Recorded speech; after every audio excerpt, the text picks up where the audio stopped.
You're standing on a hilly, wooded island at the mouth of a great river. Oak and chestnut forests roll away in every direction. Streams cut down through the hills. Salt marshes line the shore, and the air is loud with birds. Behind you, the river runs deep and wide toward distant mountains. In front of you, the land opens into one of the largest sheltered harbors on Earth, where the river finally meets the sea. There are no streets here. No towers, no bridges, no lights. Just an island the people who live here call Mannahatta, the island of many hills. And yet on this exact island, more than 8 million people will one day live, stacked in towers of steel and glass, in the densest and most famous city in the United States. So why here? Why would the greatest city in America grow up on this one wooded island and nowhere else along the coast? As with almost every great city, the answer begins with water. Look again at where you are standing. The island sits at the mouth of the Hudson, a deep and navigable river that runs far inland toward the north. Around the island spreads a vast natural harbor, deep enough for the largest ships, sheltered from the open Atlantic by the surrounding land, and free of ice through most of the year. By almost any measure, it is one of the finest natural harbors in the world. Think about what that actually means. A ship can sail straight in from the ocean, find calm, deep water, and unload its cargo safely. And from that same harbor, the Hudson offers a highway leading deep into the continent, past the hills, and on toward the inland lakes and forests far beyond. A protected door to the ocean on one side, a river road into a whole continent on the other. That combination is the rarest and most valuable thing a city site can have. And yet, for thousands of years, nobody built a city here at all. The island was home to the Lenape, who had lived across this region for many generations, fishing the rivers, hunting the forests, and trading along the waterways. To them, it was not empty land waiting to be claimed. It was home. Then the ships came.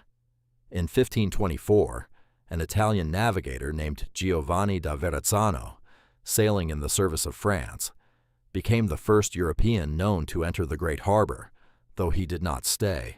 Nearly a century later, in 1609, an English captain named Henry Hudson, sailing this time for the Dutch, pushed his ship far up the river that now carries his name, searching for a passage to Asia. He never found one, but he found something the Dutch wanted very badly indeed: beaver.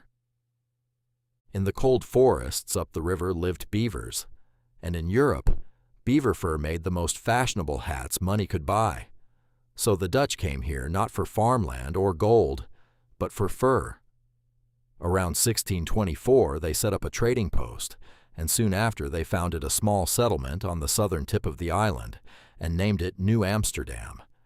In 1626, the colony's director, Peter Minuit, famously bought the island from local Lenape leaders in exchange for goods traditionally valued at 60 guilders, a transaction the two sides almost certainly understood in completely different ways. New Amsterdam was tiny, rough, and crowded with traders from many different nations. Fearing attack, in 1653, the Dutch threw up a wooden defensive wall straight across the narrow island, shore to shore. The settlement never grew rich enough for that wall to matter much, and in time it was torn down. But the lane that ran along it kept the name. You know it today as Wall Street. The Dutch did not hold the place for long. In 1664, an English fleet sailed into the harbor and demanded surrender. New Amsterdam, with weak defenses and little appetite to fight, gave up almost without a shot. The English renamed the town after their royal patron, the Duke of York. New Amsterdam became New York. For the next century and more, New York grew steadily, first as a busy colonial port, and then as a young American city after the Revolution. It mattered, but it was not yet supreme. Boston and Philadelphia were rivals every bit as large. To bring order to the swelling town, in 1811 the city's planners laid down a bold and relentless grid of straight streets and avenues running the whole length of the island, a plan that still shapes how you move through the city today. So New York had a magnificent harbor and a fast-growing town. What was it that turned it into the giant that swallowed all of its rivals? One thing, more than any other: a ditch. In 1825, the state of New York opened the Erie Canal, a long, artificial waterway cut clear across the state to link the Hudson River with the Great Lakes. Suddenly, the farms and forests of the entire American interior had a water route straight down to the sea, and that route ran directly through New York's harbor. Grain, timber, and raw goods poured east to the city, while people and manufactured products flowed west out of it. In a single stroke, New York became the gateway between the heart of the continent and the rest of the world. Its rivals simply could not compete. Cargo that once might have sailed for Boston or Philadelphia now flowed through New York instead, and the port swelled into the busiest in the nation. Money followed the cargo, and the city's banks, warehouses, and shipping firms multiplied along the waterfront. With the trade came people. All through the 19th century, ship after ship arrived carrying immigrants from Ireland, Germany, Italy, Eastern Europe, and far beyond, many of them setting foot in America for the very first time at the Great Immigration Station that opened on Ellis Island in 1892. They crowded into the city's neighborhoods, filled its factories and tenements, and remade the place again and again. New York became a city of the whole world, 100 languages spoken at once in its streets. The city kept outgrowing its own edges. In 1898, the separate cities and towns clustered around the harbor were stitched together into one enormous metropolis, as Manhattan joined with Brooklyn, Queens, the Bronx, and Staten Island to form the 5 boroughs of Greater New York. Almost overnight, it became one of the largest cities on the planet. But how do you fit millions of people onto one narrow island? You build upward. And here the island's own geology handed New York a final gift. Beneath Manhattan lies a layer of hard bedrock, strong enough to anchor enormous towers.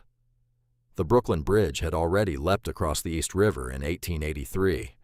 An underground subway opened in 1904 to move the masses, and steel-framed skyscrapers began to climb, rising in 1931 to the great spire of the Empire State Building.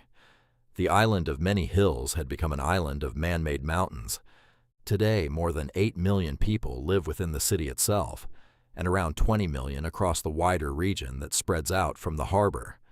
Wall Street, once just a Dutch defensive line, now sits at the very center of global finance. The deep sheltered harbor still hums with ships, and the river still runs north toward the continent.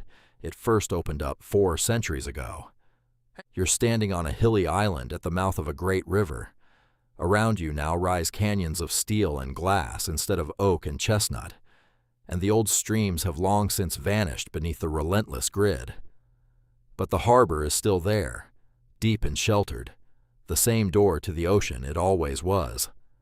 The forest became a forest of towers, and underneath all of it, still holding up the city, lies the same hard rock, the same deep water, and the same island that was once simply called Mannahatta, the island of many hills,